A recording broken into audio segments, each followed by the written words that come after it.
নমস্কাৰ, এই মুহূৰ্তত আহি পৰিছে অসমবাসী ৰাইজৰ কেইবাটা গুৰুত্বপূৰ্ণ খবৰ। অসমৰ লাখ লাখ ধনী দুখীয়া পৰিয়ালৰ বাবে এটা ডাঙৰ খবৰ। অৰ্থাৎ ৰেচন কাৰ্ড থকা প্ৰতিটো পৰিয়ালে লাভ কৰিব নতুনকৈ 5টাকৈ আঁচনিৰ সুবিধা। কিন্তু কি আঁচনি কেনেদৰে আবেদন কৰিব, ক'ত কৰিব, কি নথি পত্ৰৰ প্ৰয়োজন হ'ব, সবিশেষ জানিব। লগতে ৰেচন কাৰ্ড থাকিলে অকল বিনামূল্যে চাউলে নহয়, তাৰ উপৰিও লাভ কৰিব নতুনকৈ 5টাকৈ আঁচনিৰ সুবিধা। গতিকে ভিডিঅ'টো সম্পূৰ্ণ চেষ্টা কৰক, ভালদৰে বুজি লওক। বলক ভিডিঅ'টো আৰম্ভ কৰোঁ। আজিৰ 1 নম্বৰ আঁচনিটো হৈছে ৰাজ্যবাসীৰ বাবে এটা ডাঙৰ আঁচনি। ৰেচন কাৰ্ডত নাম থাকিলে লাভ কৰিব বছৰি 6,000কৈ টকা PM কিষাণ সন্মান নিধি যোজনাৰ জৰিয়তে। বন্ধুসকল, যদি আপোনালোকে এতিয়ালৈকে গম পোৱা নাই যে PM কিষাণ কি হয়, PM কিষাণ যোজনা এনেকুৱা এটা আঁচনি। এই আঁচনিৰ জৰিয়তে কৃষকসকলে বছৰি 6,000কৈ টকা 3টা ইনষ্টলমেণ্টৰ যোগেদি পোনপটীয়াকৈ DBT যোগে তেওঁলোকৰ বেংক একাউণ্টত লাভ কৰে। গতিকে যদিহে আপোনালোকৰ ঘৰত ৰেচন কাৰ্ড আছে আৰু এতিয়ালৈকে PM কিষাণ যোজনাৰ ধন পোৱা নাই বা PM কিষাণ যোজনা আবেদন কৰা নাই, তেনেহ'লে আপোনালোকৰ বাবে এটা ভাল খবৰ। কাৰণ PM কিষাণ যোজনাৰ আবেদনৰ প্ৰক্ৰিয়াটো ইতিমধ্যে চলি আছে। আৰু PM কিষাণ যোজনা আবেদন কৰিব হ'লে আপোনালোকে ওচৰ চুবুৰীয়া CSC চেণ্টাৰ বা কম্পিউটাৰ দোকানত গৈ অনলাইনৰ জৰিয়তে PM কিষাণ যোজনাৰ বাবে আবেদন কৰিব পাৰিব। আৰু PM কিষাণ যোজনাৰ বাবে প্ৰয়োজনীয় নথিপত্ৰ হৈছে Aadhaar card, pan card, bank account, লগতে মাটিৰ জমাবন্দী। ৰেচন কাৰ্ড থকাটো বাধ্যতামূলক, অৰ্থাৎ মাটিৰ খাজনা ৰচিদটো থাকিব লাগিব আপ টু ডেট। আৰু যদি এই সবিশেষ তথ্যখিনি আছে, তেনেহ'লে কিন্তু আপোনালোকে নতুনকৈ PM কিষাণ যোজনাৰ বাবে আবেদন কৰিব পাৰিব অনলাইনৰ জৰিয়তে। আৰু আবেদন কৰাৰ পিছত যদি আপুনি এগৰাকী যোগ্য কৃষক হয় বা এজন যোগ্য কৃষক হয়, তেনেহ'লে নিশ্চয় বছৰি 6,000কৈ টকা DBT যোগে লাভ কৰিব। পূৰ্বে যিসকল PM কিষাণ যোজনাৰ বাবে আবেদন কৰিছিলে, তেওঁলোকে কিন্তু ইতিমধ্যে বছৰি 6,000কৈ টকা কেন্দ্ৰীয় চৰকাৰৰ তৰফৰ পৰা DBT যোগে এই টকাসমূহ লাভ কৰি আহিছে। গতিকে যদি আপোনালোকে PM কিষাণ যোজনাৰ বাবে এতিয়ালৈকে আবেদন কৰা নাই ৰেচন কাৰ্ড থকাৰ পিছতো, তেনেহ'লে আপোনালোকে অতি শীঘ্ৰেই PM কিষাণ যোজনাৰ বাবে আবেদন কৰক আৰু বছৰি 6,000কৈ টকা DBT যোগে লাভ কৰক। আৰু এই আঁচনিটো হৈছে কেন্দ্ৰীয় চৰকাৰৰ এটা অভিলেখী আঁচনি। এই আঁচনিৰ জৰিয়তে বহু কৃষকে লাভান্বিত হৈছে আৰু বহু কৃষকে ইয়াৰ যিখিনি লাভালাভসমূহ লৈ আছে। গতিকে যদিহে আপোনালোকে আবেদন কৰা নাই, অতি শীঘ্ৰে আবেদন কৰক আৰু ইয়াৰ লাভালাভসমূহ লৈ লওক। আৰু আজিৰ 2 নম্বৰ আঁচনিটো হৈছে ৰাজ্যবাসীৰ বাবে আন এটা ডাঙৰ আঁচনি। অৰ্থাৎ ৰেচন কাৰ্ডত নাম থাকিলে অকল বিনামূল্যে চাউলে নহয়, তাৰ উপৰিও আজিৰ 2 নম্বৰ আঁচনিটো হৈছে ৰাজ্যবাসীৰ বাবে আন এটা ডাঙৰ আঁচনি। ৰেচন কাৰ্ডত নাম থাকিলে লাভ কৰিব 18,000কৈ টকা বিনামূলীয়া চৰকাৰী টয়লেটৰ জৰিয়তে।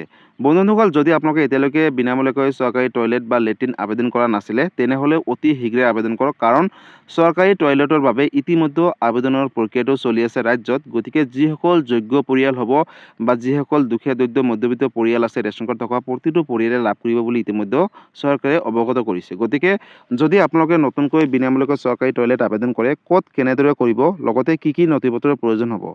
বন্ধুসকল, আপোনালোকে যদি নতুনকৈ বিনামূলীয়াকৈ টয়লেট আবেদন কৰে, তেনেহ'লে জৰুৰী নথিপত্ৰ ৰেচন কাৰ্ড থাকিব লাগিব, আধাৰ কাৰ্ড থাকিব লাগিব, বেংক একাউণ্ট, পেন কাৰ্ড আৰু ভোটাৰ ID কাৰ্ড।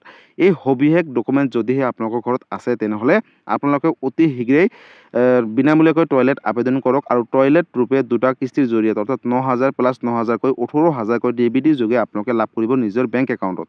আৰু ইয়াৰ বাবে আবেদন কৰিব হ'লে ওচৰ চুবুৰীয়া কম্পিউটাৰ বা CSC চেণ্টাৰ দোকানৰ সৈতে যোগাযোগ কৰি অনলাইনৰ জৰিয়তে আবেদন কৰিব। আৰু তাৰ পৰা এখন আপোনালোকক ডকুমেণ্টছ দিব, আৰু সেই ডকুমেণ্টছটো লৈ আপোনালোকে গাঁও পঞ্চায়তত জমা দিব। যদি যোগ্য পৰিয়াল হয়, তেনেহ'লে লাভ কৰিব 9,000 প্লাছ 9,000 2টা ইনষ্টলমেণ্টৰ জৰিয়তে। গতিকে এইটো এটা ডাঙৰ আঁচনি আছিলে ৰাজ্যবাসীৰ বাবে। আৰু আজিৰ 3 নম্বৰ আঁচনিটো হৈছে ৰাজ্যবাসীৰ বাবে আন এটা ডাঙৰ আঁচনি। অৰ্থাৎ ৰেচন কাৰ্ডত নাম থাকিলেই সুখবৰ, কাৰণ ৰেচন কাৰ্ডত নাম থাকিলে অকল বিনামূল্যে চাউলে নহয়, তাৰ উপৰিও লাভ কৰিব চৰকাৰী পকীঘৰ। বন্ধুসকল, ৰাজ্যত যিসকল দুখীয়া দৰিদ্ৰ মধ্যবিত্ত পৰিয়াল এতিয়ালৈকে চৰকাৰী পকীঘৰ পোৱা নাই, তেওঁলোকৰ বাবে এটা ডাঙৰ খবৰ। কাৰণ ইতিমধ্যে অসম চৰকাৰে তথা মুখ্যমন্ত্ৰী ডক্টৰ হিমন্ত বিশ্ব শৰ্মাই ঘোষণা কৰিছে যে অসমত যাতে কোনো এগৰাকীও কেঁচা ঘৰত থাকিব নালাগে, কোনো এজন ব্যক্তিও কেঁচা ঘৰত থাকিব নালাগে। তাৰ বাবে ইতিমধ্যে চৰকাৰে কেবিনেটত ডাঙৰ সিদ্ধান্ত গ্ৰহণ কৰিছে।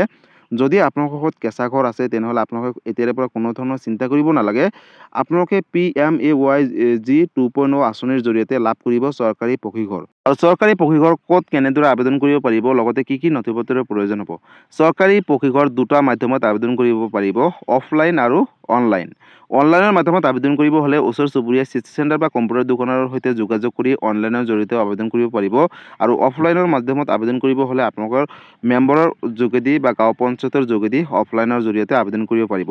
তাৰ বাবে জৰুৰী নথিপত্ৰ হৈছে PAN card, Aadhaar card, ration card আৰু বেংক একাউণ্ট আৰু এই সবিশেষ ডকুমেণ্ট যদি আপোনালোকৰ ঘৰত আছে, লগতে ভোটাৰ আইডি কাৰ্ড যদিও আছে তেনেহ'লে ভাল খবৰ, কাৰণ এই নথিপত্ৰখিনি যদি আছে আপোনালোকৰ ঘৰত তেনেহ'লে আপোনালোকে নতুনকৈ PMAYG 2.0 আঁচনিৰ জৰিয়তে লাভ কৰিব চৰকাৰী পকীঘৰ। গতিকে পূৰ্বে যিসকলে চৰকাৰী পকীঘৰ আবেদন কৰিছিলে তেওঁলোকে ইতিমধ্যে চৰকাৰী পকীঘৰ লাভ কৰিছে, আৰু যদি আপোনালোকে আবেদন কৰিছে এতিয়ালৈকে লিষ্টত নাম অহা নাই তেনেহ'লে কোনো ধৰণৰ চিন্তা কৰিব নালাগে।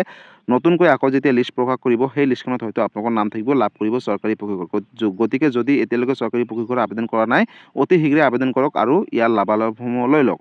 আৰু আজিৰ 3 নম্বৰ আঁচনিটো হৈছে ৰাজ্যবাসীৰ বাবে আন এটা ডাঙৰ আঁচনি, অৰ্থাৎ ৰেচন কাৰ্ডত নাম থাকিলেই সুখবৰ, কাৰণ ৰেচন কাৰ্ডত নাম থাকিলে অকল বিনামূল্যে চাউলে নহয়, তাৰ উপৰিও লাভ কৰিব প্ৰধানমন্ত্ৰী উজ্জ্বলা যোজনা 2.0 আঁচনিৰ জৰিয়তে গেছ চিলিণ্ডাৰ। বন্ধুসকল, যিসকল দুখীয়া দৰিদ্ৰ আৰু মধ্যবিত্ত পৰিয়াল এতিয়ালৈকে চৰকাৰী গেছ চিলিণ্ডাৰ লাভ কৰা নাই তেওঁলোকৰ বাবে এটা সুখবৰ, কাৰণ চৰকাৰী গেছ চিলিণ্ডাৰ ইতিমধ্যে আবেদনৰ প্ৰক্ৰিয়াটো চলি আছে। কিন্তু আবেদন ক'ত কৰিব, কি নথিপত্ৰৰ প্ৰয়োজন হ'ব, লগতে কেনেকৈ আবেদন কৰিব লাগিব। যিসকলে প্ৰধানমন্ত্ৰী উজ্জ্বলা যোজনা 2.0 আঁচনিৰ জৰিয়তে বিনামূলীয়াকৈ গেছ চিলিণ্ডাৰ আবেদন কৰিম বুলি ভাবিছে তেওঁলোকে ক'ত কৰিব।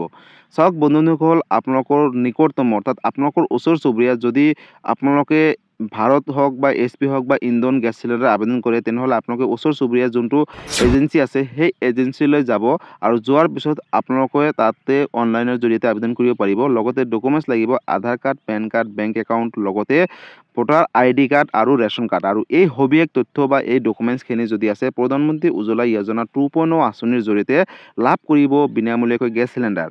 আৰু গেছ চিলিণ্ডাৰ লাভ কৰাৰ পিছত যেতিয়া আপোনালোকে ৰিফিল কৰিব তেতিয়া বজাৰতকৈ অতি কম দামতে কিন্তু আপোনালোকে এইটো ৰিফিল কৰিব পাৰিব। গতিকে যিসকলৰ ঘৰত ৰেচন কাৰ্ড আছে তেওঁলোকে অকল বিনামূল্যে চাউলে নহয়, তাৰ উপৰিও ইতিমধ্যে কেইবাটাও উচ্চ অভিলাষী আঁচনি আৰম্ভ কৰিছে চৰকাৰে।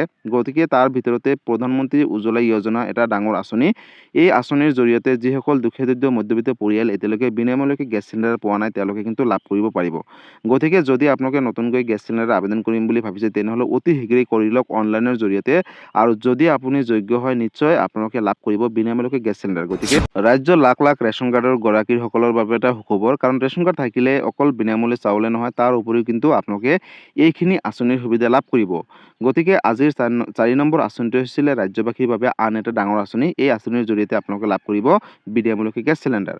আৰু আজিৰ পৰৱৰ্তী খবৰটো হৈছে ৰাজ্যবাসীৰ বাবে আন এটা ডাঙৰ আঁচনি, অৰ্থাৎ ৰেচন কাৰ্ডত নাম থাকিলে সুখবৰ, কাৰণ ৰেচন কাৰ্ডত নাম থাকিলে অকল বিনামূল্যে চাউলে নহয়, তাৰ উপৰিও ইতিমধ্যে অসম চৰকাৰে তথা মুখ্যমন্ত্ৰী ডক্টৰ হিমন্ত বিশ্ব শৰ্মাই ঘোষণা কৰিছে যে ৰেচন কাৰ্ড থকা প্ৰতিটো পৰিয়ালে লাভ কৰিব অৰুণোদয় আঁচনি 3.0 জৰিয়তে প্ৰতি মাহে 10 তাৰিখে 1250 টকাকৈ। গতিকে যাৰ যাৰ ঘৰত ৰেচন কাৰ্ড আছে তেওঁলোকে নতুনকৈ অৰুণোদয় আঁচনি 3.0 আবেদন কৰিব পাৰিব, আৰু আবেদন কৰাৰ পিছত যদি যোগ্য হয় তেওঁলোকে নিশ্চয় লাভ কৰিব প্ৰতি মাহৰ 10 তাৰিখে 1250 টকা।